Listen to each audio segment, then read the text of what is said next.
이 세상을 사는 우리 그리스도인들은 약자인 경우가 많습니다. 강자들에게 둘러싸여가지고 죽을 고생을 하고 비난과 조롱을 받는 경우가 종종 있습니다.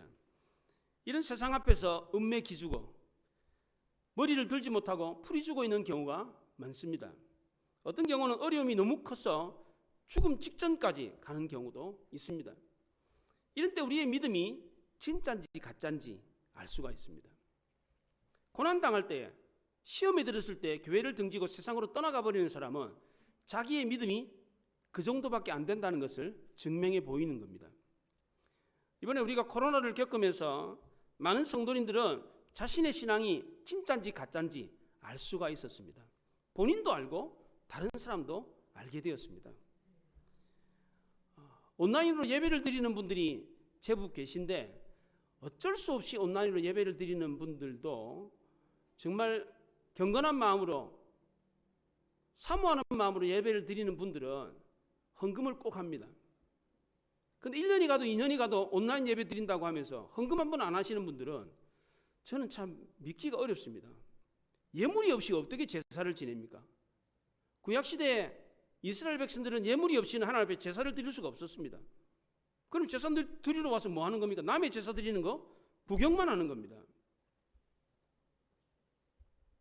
이번 코로나를 겪으면서 저희 교회뿐만 아니라 모든 교회가 다 그렇습니다. 어려움을 겪을 때에 자기 신앙이 어느 정도인지 알 수가 있습니다. 초대교회 성도들은 예배당에 나가서 예배를 드리다가 붙잡히면 재산을 빼앗기고 심지어 목숨을 잃기도 했습니다. 그런데도 굴하지 않고 신앙을 지켰습니다. 거기에 비하면 오늘날 우리가 겪고 있는 이 코로나는 양반입니다.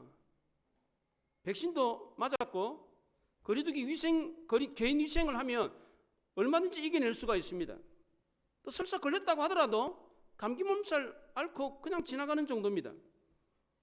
이번에 우리가 겪는 이 코로나는 당분간 오래 갈 것 같습니다. 올해가 지나도 조금씩 되지 않을 것 같습니다. 앞으로 상당 기간 위드 코로나로 지내야 할 것 같습니다. 그럼 코로나가 종식될 때까지 교회 안 나가고 온라인으로만 예배를 드려야 됩니까? 코로나가 끝날 때까지 교회 안 나오고 방학을 해야 됩니까? 그렇지 않습니다. 자기가 감당할 수 있는 수준이라면 어떻게 하든지 최선을 다해서 하나님 앞에 예배 드리려고 애써야 합니다. 고난의 때에 승리하는 사람, 어떤 사람입니까? 하나님 앞에 엎드려 기도하고 매달리는 사람입니다. 하나님은 새벽빛같이 일정하다고 했습니다. 세상의 캄캄함 속에 있을 때는 도무지 아침이 오지 않을 것 같습니다. 근데도 밝은 아침은 반드시 오게 되어 있습니다. 우리가 세상을 살다 보면 너무나도 힘들고 어려운 일을 겪으면 이건 도저히 회복이 불가능하다, 좋아질 리가 없다, 이런 생각이 듭니다. 그러나 그렇지 않습니다. 아무리 어둠이 짙다고 할지라도 새벽이 반드시 오는 것처럼 아무리 힘든 일을 겪는다고 할지라도 반드시 거칠 때가 있습니다. 생각지도 못한 순간에 문제가 해결됩니다. 악한 자의 올무에 매여가지고 꼼짝없이 당해 죽을 것 같았는데 결국은 승리의 계가를 부르는 사람은 하나님의 자녀입니다. 왜 그렇습니까? 하나님이 그렇게 하시기 때문입니다. 한나가 왜 고난을 당했습니까? 사무엘상 1장 5절에 하나님이 한나에게 임신하지 못하게 했다 그랬습니다. 한나가 오랫동안 번민하며 고난을 겪었던 이유는 하나님 때문입니다. 물론 한나를 괴롭힌 건 대적자였던 분인나였습니다. 그러나 한나의 괴로움은 궁극적으로 분인나에게서 온 것이 아니었습니다. 만약 한나가 괴로워했던 이유가 분인나 때문이라면, 분인나가 한나를 번뇌케 하지 않았다면 한나의 번민은 사라져야 됩니다. 그런데 한나의 번민은 분인나가 괴롭히지 않았다고 해서 해결될 문제가 아니었습니다. 한나의 번민은 분인나가 괴롭히든 안 괴롭히든 관계가 없었어요. 분인나가 괴롭힌 것은 한나의 번민을 가중시켰을 뿐입니다. 힘든데 더 힘들게 만들었을 뿐입니다. 한나의 번민은 남편의 위로의 말로도 물질로도 해결되지 않았습니다. 분인나가 놀리지 않는다고 해서 해결되는 문제가 아니었습니다. 한나의 번민의 문제의 해결은 아이를 낳는 것이었습니다. 한나는 아이를 낳지 못했기 때문에 먹지 않았고 슬피 울었습니다. 살짝 건드리기만 해도 터질 것 같은 그대, 그녀가 바로 한나였습니다.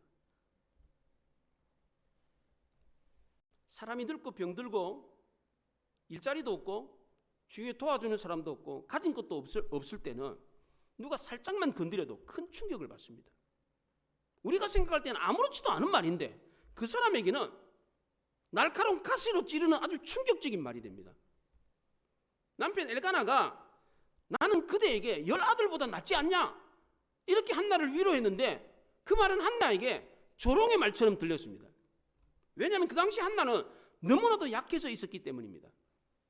만약 한나가 아이가 있고 당당했더라면 그런 조롱과 비난을 받아도 끄떡도 하지 않았을 겁니다.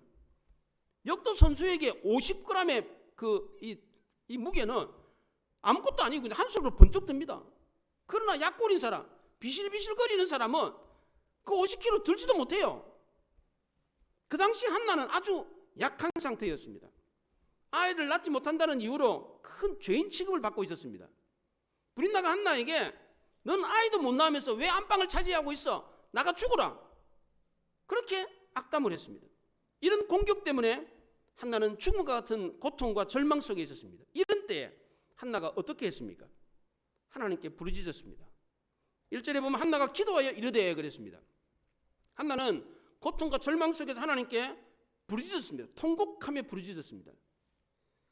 한나가 이렇게 부르짖었을 때 하나님이 그 기도 소리를 들으시고 응답하셨습니다. 하나님이 들으셨다라는 뜻으로 아들의 이름을 사무엘이라 짓고 그 사무엘이라는 아들을 낳게 해 주었습니다. 한나는 너무너무 기뻐서 노래를 불렀는데 그 노래가 바로 오늘 우리가 읽은 1절부터 10절까지의 내용입니다. 한나는 노래를 부르면서 하나님께 감사 찬송을 올려드렸습니다. 이 한나의 노래는 앞으로 펼쳐질 이스라엘 역사의 방향을 알려주고 있습니다. 우리 인생의 방향을 알려주고 있습니다. 또한 궁극적으로 메시아를 통해서 이루신 하나님 나라가 어떻게 건설되는가를 말해주고 있습니다. 이 노래는 한 여인의 노래일 뿐만 아니라 한 나라의 역사를 노래한 것입니다. 그리스도를 통해서 이루실 영원한 하나님 나라를 노래한 것입니다. 한 개인이 실패와 좌절에서 어떻게 극복해 가는가, 한 나라가 어떻게 위기를 극복할 수 있는가, 미약한 하나님 나라가 어떻게 창대한 나라가 되는가를 보여주고 있는 것입니다. 한나가 승리하고 기뻐했던 이유가 무엇입니까? 1절에 보시면 한나가 기도하여 이르되 내 마음이 여호와로 말미암아 즐거워하며 내 뿔이 여호와로 말미암아 높아졌으며 내 입이 내 원수들을 향하여 크게 열렸으니 이는 내가 주의 구원으로 말미암아 기뻐함이니이다. 말미암아라고 하는 단어가 3번 나옵니다. 히브리어는 영어처럼 원급, 비교급 이런 게 없어요. 반복하면 2번 반복하면 좋은 거, 3번 반복하면 제일 좋은 겁니다. 1절에서 3번 반복했다는 말미암아라는 단어를 3번 썼어요. 1절에 제일 중요한 단어가 뭡니까? 말미암아입니다. 한나가 승리하고 기뻐했던 이유는 여호와로 말미암아 주의 구원으로 말미암았기 때문입니다. 한나가 죽음과 같은 절망과 위기 속에서 승리하며 기뻐할 수 있었던 것은 하나님이 한나를 구원해 주셨기 때문입니다. 바울도 고린도서 3장 5절에서 우리의 만족은 오직 하나님께로부터 온다 그렇게 말했습니다. 우리가 건강하다고 해서, 친구가 많다고 해서, 돈이 많다고 해서, 여행 많이 다닌다고 해서, 많이 다닌다고 해서 인생이 즐거운 게 아닙니다. 우리의 즐거움은 하나님께로부터 오는 겁니다. 한나는 1절에서 그렇게 고백했습니다. 여호와로 말미암아 즐거워하며 주의 구원으로 말미암아 기뻐한다. 성도는 하나님 때문에 인생 살만 나는 겁니다. 왜 그렇습니까? 첫째는 하나님이 성도의 뿔을 높여주시기 때문입니다. 성도는 죽음과 같은 고난과 위기 속에서도 구원하신 하나님이 계시다는 것을 알기 때문에 찬송할 수 있는 겁니다. 1절 하반절에 내 입이 원수들을 향하여 크게 열렸으니 이는 내가 주의 구원으로 말미암아 기뻐함이니이다 그랬습니다. 한나는 분나를 향해서 입을 크게 열고 찬송을 불렀습니다. 왜냐하면 하나님이 자기를 구원해 주셨기 때문입니다. 그동안 한나는 기가 죽어 있었습니다. 그런데 하나님이 이 기죽은 한나의 기를 살려줬습니다. 1절 중반절에 보면 내 뿔이 여호와로 말미암아 높아졌다 그랬습니다. 하나님이 뿔을 높이셨다 이 말은 그 권세와 권위를 높여주셨다 그런 뜻입니다. 짐승은 강자 앞에서는 자기가 약자라는 것을 알고 자기 뿔을 낮춥니다. 사슴이나 노루는 맹수가 오면 자기 뿔을 들고 있으면 맹수가 보잖아요. 그러니까 뿔을 낮추는 거, 숨는 거 이렇게. 반면에 약자 앞에 있을 때 자기가 강자라고 할 때는 뿔을 높입니다. 그동안 한나는 강자였던 분인나 앞에서 뿔을 높일 수가 없었어요. 분인나가 자기를 공격할 때 뿔을 쳐들고 대항할 수가 없었습니다. 우리 주변에 이런 공격을 받는 사람이 있습니다. 돈 못 벌어온다고 죽으라는 둥, 무능력하다고 살 가치가 없다는 둥, 건강이 안 좋으니까 너는 짐이 된다는 둥, 아무것도 하지 않고 밥만 축낸다, 이런 얘기를 하면서 공격하는 사람들이 있습니다. 물론 이런 얘기를 잘 하진 않지요. 그러나 그렇게 생각하는 사람들이 있어요. 특히 마귀는 하나님의 자녀들을 공격할 때 이렇게 공격합니다. 세상이 마치 자기 것인 줄 알고 하나님의 자녀들을 이렇게 혹독한 표현으로, 악담으로 하나님의 자녀들을 공격하는 경우가 종종 있습니다. 왜 우리 성도들은 세상으로부터 이런 공격을 받아야만 합니까? 왜 하나님은 우리를 이리 가운데 양으로 보내셨습니까? 양 가운데 이리로 보내면 안 됩니까? 그러면 두려워할 이유도 없고 고난당할 이유도 없잖아요. 얼마나 좋습니까? 다 양인데 하나님의 자녀만 이리야. 그걸 얼마나 좋아요. 권세 부리면서 좀 군림하면서 비켜, 이렇게 살 수 있잖아요. 양 가운데 이리로 보내지 왜 이리 가운데 양으로 보냈습니까? 하나님은 우리를 세상에 보낼 때 이빨도 없이 발톱도 없이 순하디 순한 양으로 보내셨습니다. 아이를 잘 낳는 분인나가 하나님의 자녀가 되면 안 됩니까? 남에게 공격받는 것이 아니라 남을 공격할 수 있는 힘 있는 사람이 하나님의 자녀가 되면 안 됩니까? 왜 분인나가 아니라 한나가 하나님의 자녀가 되었습니까? 하나님을 의지하는 자가 하나님의 자녀이기 때문입니다. 만약 우리가 남을 공격할 수 있는 뿔이 있다면 뭐하러 하나님을 의지하겠습니까? 우리가 양 가운데 일이라면 하나님을 의지할 이유가 없죠. 하나님을 의지하지 않고도 얼마든지 살 수 있는데 뭐 하려고 하나님을 의지하겠습니까? 분인나는 자기에게 필요한 게 다 있다고 생각했습니다. 그러니까 굳이 하나님을 의지할 필요가 없었어요. 그러나 한나는 그렇지 않았습니다. 날카로운 이빨도 없었고 발톱도 없었습니다. 그저 얻어맞기만 했을 뿐입니다. 그래서 한나는 하나님만 의지하고 울고 또 울었습니다. 그럴 때는 어떻게 됐습니까? 누가 승리자가 됐습니까? 객관적인 전략으로 볼 때는 한나와 분인나가 싸우면 강자인 분인나가 이기게 되어 있습니다. 그런데 결과는 정반대였습니다. 연약했던 한나가 승리자가 되었습니다. 왜 그렇습니까? 한나가 승리의 깃발을 쥐고 계신 하나님을 의지했기 때문입니다. 분인나는 전혀 하나님을 의지하지 않았습니다. 성경 어디에도 분인나가 하나님을 의지해서 기도했다는 말이 나오지 않습니다. 분인나는 한나에게 아무 말도 못했습니다. 직장이 없다고 욕을 했어요. 나가 죽으라. 그런데 직장이 생겼어요. 돈 못 벌어온다고 나가 죽으라 욕을 했는데 돈을 막 벌어와요. 우리 주변에 이런 말을 하는 경우가 있습니다. 네가 대학을 가면, 네가 직장에 들어가면, 네가 결혼을 하면 내 손에 장을 지진다, 이런 말을 하는 사람이 있어요. 세상 사람들이 우리를 공격하면서 이런 험악한 말로 공격할 때 하나님이 우리를 대학에 들어가게 합니다. 직장에 들어가게 해요. 결혼을 하게 하십니다. 그것도 그냥 평범한 대학, 평범한 직장, 평범한 배우자가 아닙니다. 엄청 좋은 걸 주십니다. 저는 지금까지 살아오면서 주변 사람들에게 무시를 많이 당했습니다. 신체적인 핸디캡이 있었기 때문에 더더욱 많은 무시를 당하며 살았습니다. 제가 성대 들어갔을 때 저희 교회 선배들이랑 주위에 있는 분들이 네가 뭐 그 대학 나와가지고 뭘 하겠어? 뭐 그랬습니다. 제가 대학 졸업하고 신학교 가서 목사가 됐을 때도 그랬습니다. 네가 뭐 목사 돼가지고 뭐 하겠어? 네가 목사냐? 막 그랬습니다. 근데 하나님이 저를 인도하신 걸 보면 참 놀랍습니다. 목회자들이 제일 가고 싶은 교회가 어떤 교회인지 아십니까? 우리 교단에 제일 큰 교회, 거기서 목회하고 싶어 합니다. 저는 참 하나님의 은혜로 저희 교단에서, 우리 교단에서 제일 큰 교회에서 부목사 생활을 했습니다. 얼마나 감사한 일인지 모르겠어요. 제가 뭐 능력이 있어서 그런 게 아니고 하나님이 그렇게 인도하시더라고. 예. 제가 저희 집사람 만나가지고 결혼한 것도 그렇습니다. 네가 무슨 결혼이냐? 그랬습니다. 예. 주위 사람들이 저를 그렇게 봤습니다. 그런데 하나님이 제게 주신 짝은 제게 가분할 정도로 좋은 대상이었습니다. 좋은 배우자입니다. 제가 이 교회 담임 목사가 된 것도 그렇습니다. 서울에서 담임 목사가 된다는 거 하늘의 별따기입니다. 몇백 대 1의 경쟁을 뚫어야 됩니다. 제가 이 교회 담임 목사가 된 것도 희한합니다. 왜 이런 일이 일어납니까?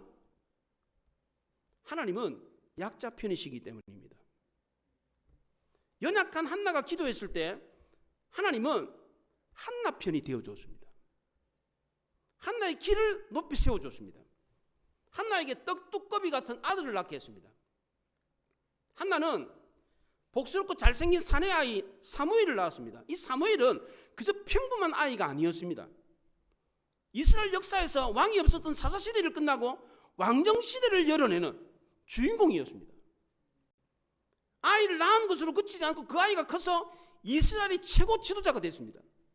이 아이는 이스라엘 역사의 새로운 장을 여는 이스라엘 역사 대대로 자랑스러운 인물이 되었습니다. 한나의 원수였던 분인나는 이 한나가 아들을 낳았을 때 그 순간만 부러워한 게 아닙니다. 이 분인나는 눈을 감고 죽을 때까지 이 부러움에 압도가 돼가지고 아무 말도 못했습니다. 얼마나 통쾌하게 하나님이 원수를 갚았습니까? 자기가 욕했던 비난했던 그 한나가 아들을 낳는 그것만 보고 그때만 부러워한 게 아니에요. 평생 죽을 때까지 한나의 가정을 보면서 부러워했어요. 아무 말도 못했어요. 얼마나 놀라운 일입니까? 하나님은 하나님의 자녀들을 대적하는 사람은 이렇게 철저하게 원수를 갚으십니다. 우리가 세상과 싸울 때 경험하게 되는 승리는 그저 평범한 승리가 아닙니다. 비교조차도 안 되는 압도적인 승리입니다. 원수들이 우리의 길을 꺾는 것과 비교해 봤을 때 하나님이 우리의 길을 꺾는 그 원수의 길을 꺾는 것은 비교할 수 없을 정도 납작 엎드리게 만들 뿐입니다. 아예. 머리도 못 들게 합니다. 그래서 다시는 하나님의 자녀들을 공격할 엄두도 못 내게 합니다.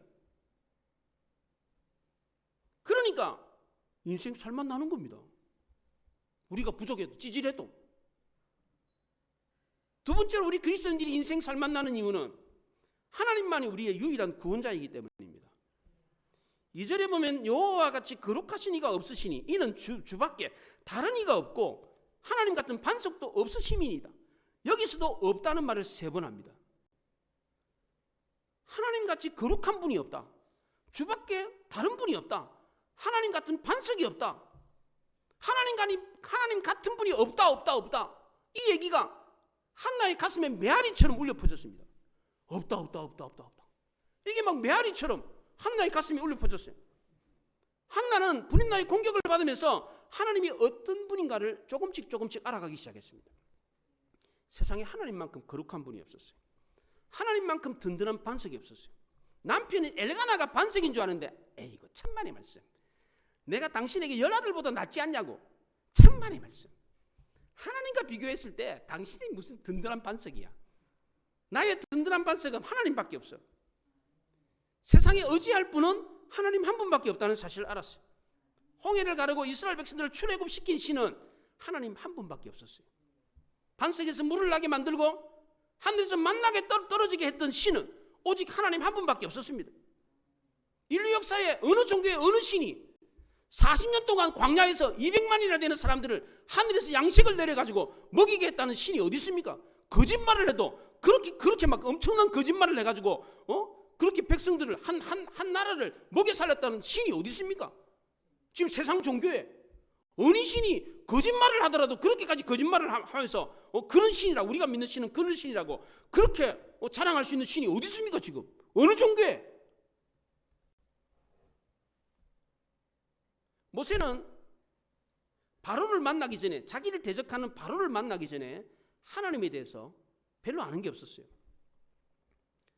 시내산에서 가스떨기에 불이 붙었는데 나무가 안 타는데 불이 계속 붙어 있어요. 거기서 소리가 나요. 자기 손에 나병이 들었는데 손을 집어넣었다 꺼냈더니 나병이 나왔어요. 모세가 자기의 대적자인 바로를 만나기 전에 하나님은 그런 분이었습니다. 그런 정도의 분이었습니다. 그런데 대적자인 바로 때문에 하나님을 알게 됐을 때 그 하나님은 상상을 초월하는 하나님이었습니다. 그저 뭐 지팡이 던져가지고 뱀을 만드는 그런 요술이나 부리는 그런 하나님이 아니었습니다. 애굽의 모든 물을 피로 바꿔버렸습니다. 세상의 모든 티끌을 다 이로 만들어버렸어요. 애굽 사람들이 그렇게 숭배하는 두려워했던 태양의 빛을 가려버렸습니다. 하나님은 세상에 그 어떤 신과도 비교할 수 없을 정도로 대단하고 놀라운 원더풀한 하나님이었습니다. 한나도 그랬습니다. 대적자 분인나 때문에 하나님을 더 놀랍게 알았습니다. 하나님은 교만하게 날뛰며 되어드는 사람들 그 입을 일순간에 틀어막아 버렸어요. 그래서 한나는 교만한 자들에게 다시는 오만한 말을 그 입 밖에도 내지 마라 그랬습니다. 왜냐하면 하나님이 모든 말씀을 다 듣기 때문입니다. 그러니까 우리는 말을 할 때 함부로 말을 하면 안 돼요. 네가 성공하면 내가 내 손에 장을 지진다. 그 말하면 진짜 하나님이 그 손에 장을 지지게 합니다. 하나님이 그렇게 하세요. 하나님은 악한 자의 저주를 거꾸로 갚으셔서 그 입을 부끄럽게 하십니다.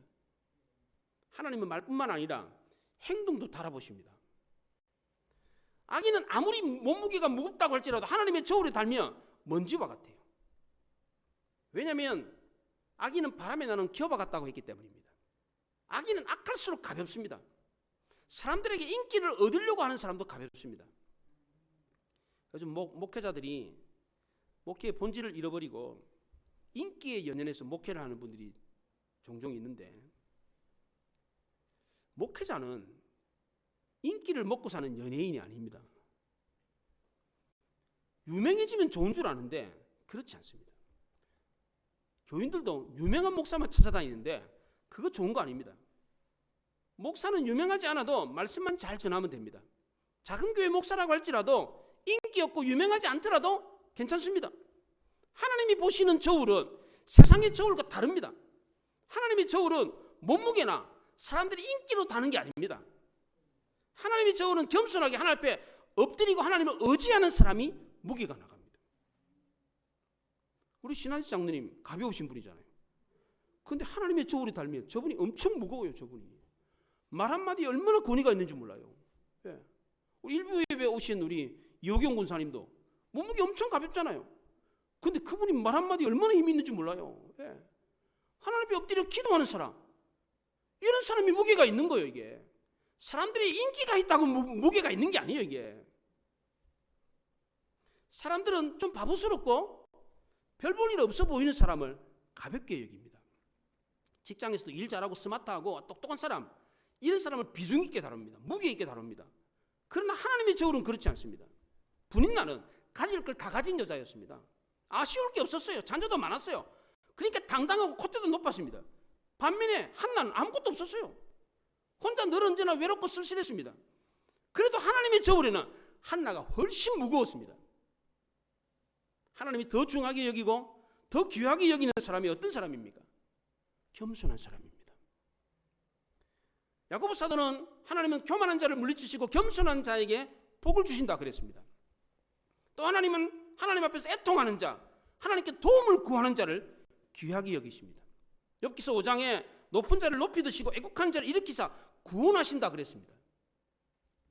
비록 부족하다고 할지라도, 좀 모자란다고 할지라도, 그래서 사람들에게 비난과 조롱을 받는다고 할지라도 하나님 앞에 겸손한 사람을 하나님이 높이십니다.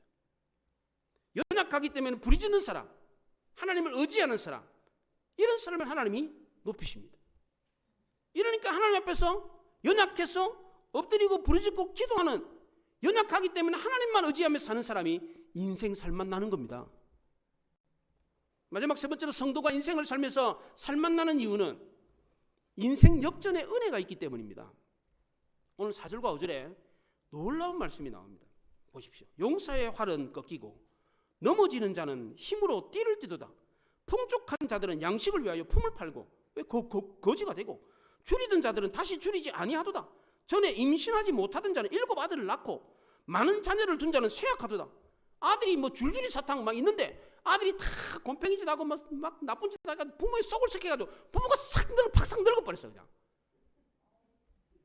그렇게 교만하고 당당했던 분이나는 콧대가 완전히 꺾였어요. 완전히 지저귀듯이 조용했습니다.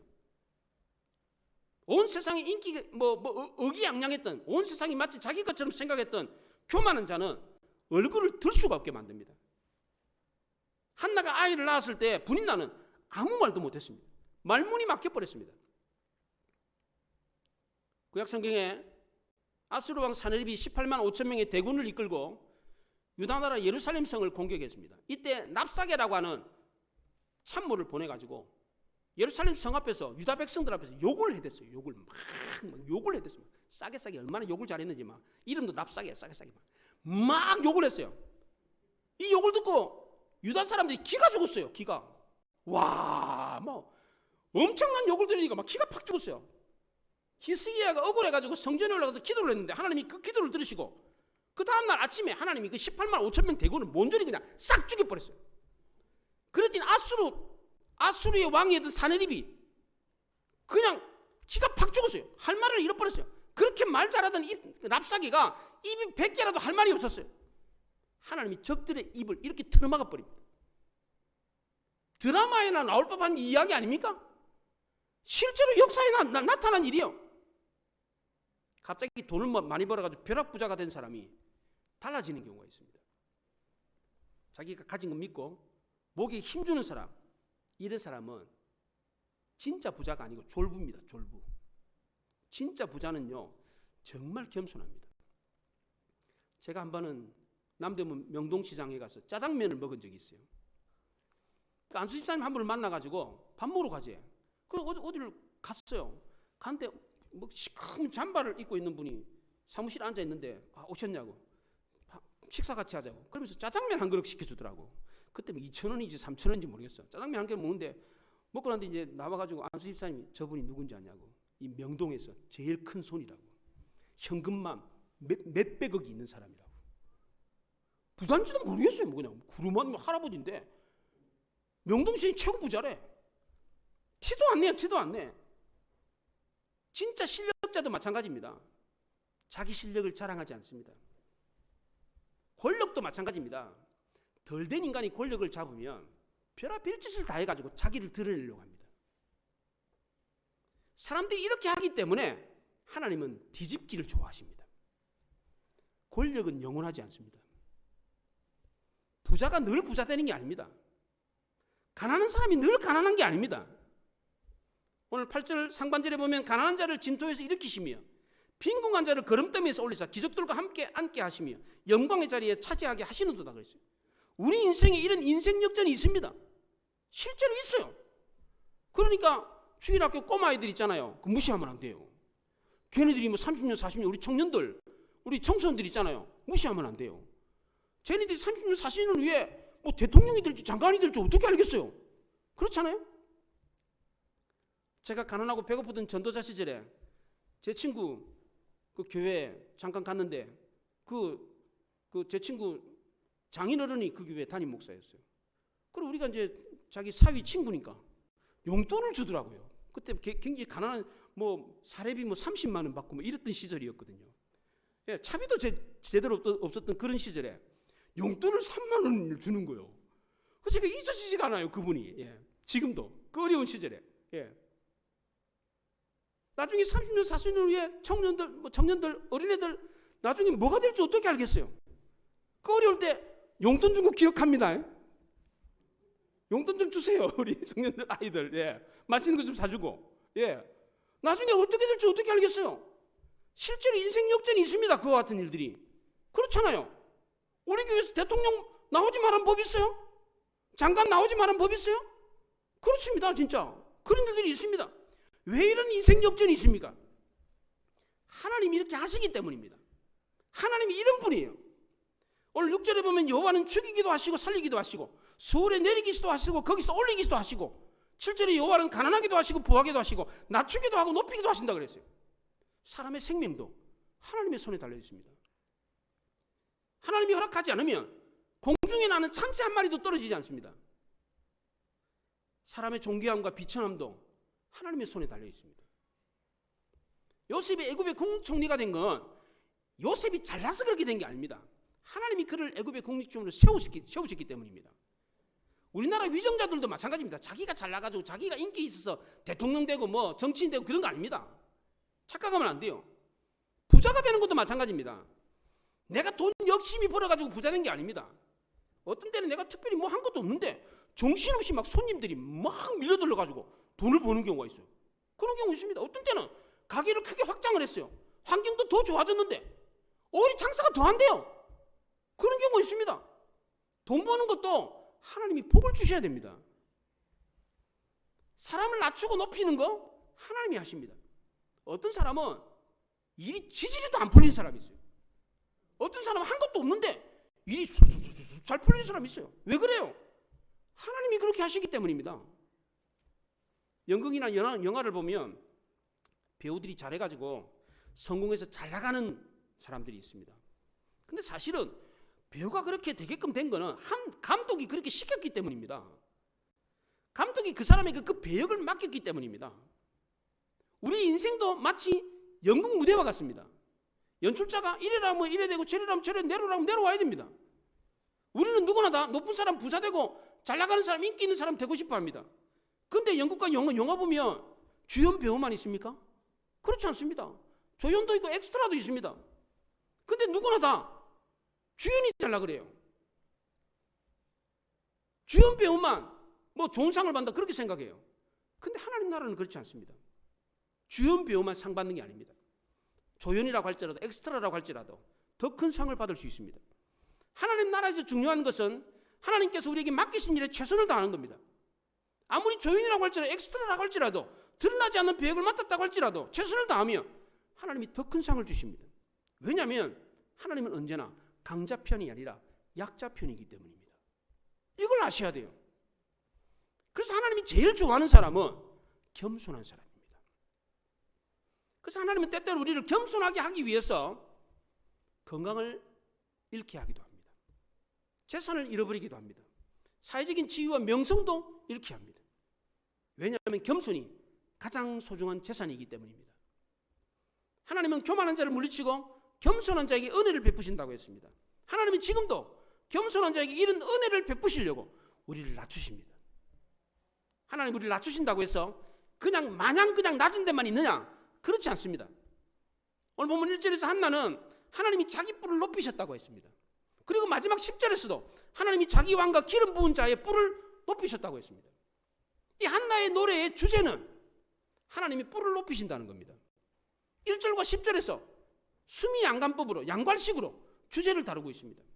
이 노래의 주제는 하나님이 뿔을 높이신다는 거, 하나님이 우리 인생을 높이는 거 하나님이 한다는 거. 내가 찌질했는데 애도 못 낳는 수박 맞는 여자였는데 사랑도 못 받는 여자였는데 봐라, 내가 이렇게 애를 놓고 이스라엘의 최고 지도자를 만들었다. 내가 잘나서 그러냐? 하나님이 그러셨다. 이 한나의 노래는 한나의 노래를 통해서 하나님이 이스라엘 나라의 역사를 말해주고 있습니다. 어떻게 하면 이스라엘 나라가 승승장구할 수 있는가? 이 한나의 삶을 통해서 기름 부은 그리스도 메시아 왕국이 어떻게 견고하게 쓰는가를 보여줬습니다. 또 하나님은 우리 인생에도 이런 역전의 은혜가 있다는 것을 보여주고 있는 겁니다. 어떤 사람이 승리와 회복을 경험할 수 있습니까? 고난당할 때에 겸손한 사람입니다. 세상 의지하지 않고 하나님 앞에 납작 엎드릴 줄 아는, 하나님을 의지하는 사람입니다. 우리도 인생의 풍파와 어려움을 만날 때에, 고난당할 때에 겸손하게 납작 엎드려서 하나님을 의지함으로 인생의 승리와 회복을 경험할 수 있기를 바랍니다. 우리도 한나처럼 고난의 때에 겸손하게 기도함으로 인생 역전을 경험하고 승리의 노래를 부를 수 있기를 바랍니다. 우리 교회도 마찬가지입니다. 힘들고 어려운 때 아닙니까? 이럴 때 더더욱 겸손하게 엎드려서 놀라운 승리를 경험할 수 있기를 바랍니다. 여러분의 가정도, 여러분도 역시 마찬가지입니다. 힘들고 어려울 때에 더 엎드리고 기도함으로 인생 역전을 경험할 수 있기를 바랍니다. 비교가 안 되는 놀라운 승리를 경험하는 우리 모두가 될 수 있기를 바랍니다. 기도하겠습니다. 말씀을 생각하며 기도합니다.